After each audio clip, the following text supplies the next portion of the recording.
السلام علیکم friends. Doctor زرین زہرا کی ایک تحریر پڑھی جو کہ بچیوں میں خود اعتمادی پیدا کرنے کے لیے بہترین تحریر تھی، اور اس کے آخر میں انہوں نے ایک جملہ لکھا تھا کہ کون میری آواز بنے گا۔ تو میں نے تحریر پڑھنے کے بعد سوچا کہ معاشرے کی اصلاح کی تڑپ رکھنے والا کون سا شخص ہے جو آپ کی آواز بننا نہیں چاہے گا۔ تو آئیے میں ان کی تحریر کو منوعاً آپ کے سامنے پیش کرتا ہوں۔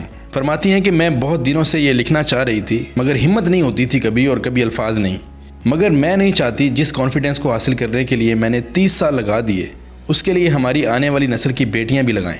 یہ پوسٹ میں خصوصی بیٹیوں کے والدین کے لیے لکھ رہی ہوں۔ بہت ہمت یکجا کی ہے میں نے اس پہ قلم اٹھانے کے لیے، امید ہے میری آواز سنی جائے گی۔ آج کے بعد بریک ٹائم میں کلاس روم سے باہر نہیں جانا اور نہ ہی کسی دوست کے پاس جانا ہے۔ میں دوبارہ کوئی ایسی بات نہ سنوں۔ یہ الفاظ یا ایسے الفاظ میری نسل کی اکثر بیٹیوں نے سنے ہوئے ہوں گے۔ میں ایک کو ایجوکیشن اسکول میں پڑھی ہوں۔ میں نہم جماعت میں تھی جب ایک لڑکا شرارت سے 2-3 دن بریک ٹائم میں ایسے ٹکٹکی بندے دیکھتا رہا۔ ایک دن میں نے اگنور کیا، دوسرے دن بھی اگنور کیا، تیسرے دن میں نے اپنی کلاس ٹیچر کو بتا دیا۔ انہوں نے اس لڑکے کی بہت پٹائی کی اور معاملہ ختم ہو گیا۔ امی کو جب میں نے گھر آ کر بتایا تو امی نے سنتے ہی پابندیاں لگا دیں۔ مجھے پابندیوں پہ اعتراض نہیں ہے، مجھے تو اعتراض ہے کہ مجھے سکھایا کیوں نہیں۔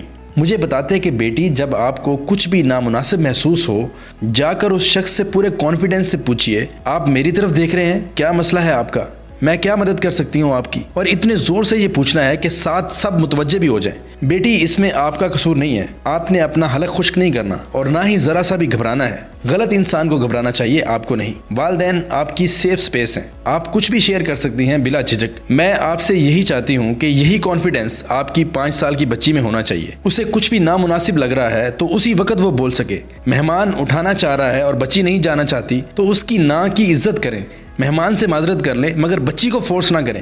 اسے کسی کی نظر عجیب لگ رہی ہے تو اسے اتنا ہی کانفیڈنس دیں کہ وہ جا کر پوچھ سکے کہ ہاں جی کیا مسئلہ ہے، کیوں دیکھ رہے ہیں آپ۔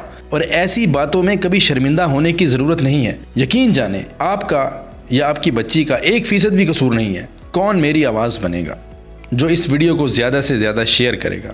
بچوں کی تعلیم و تربیت اور علمی و ادبی ویڈیوز دیکھنے کے لیے ہمارا channel the art of teach subscribe کیجئے اور ساتھ والا بیل آئیکن کا بٹن دبانا مت بھولیے گا تاکہ ہر آنے والی اپڈیٹ آپ کو بآسانی ملتی رہے۔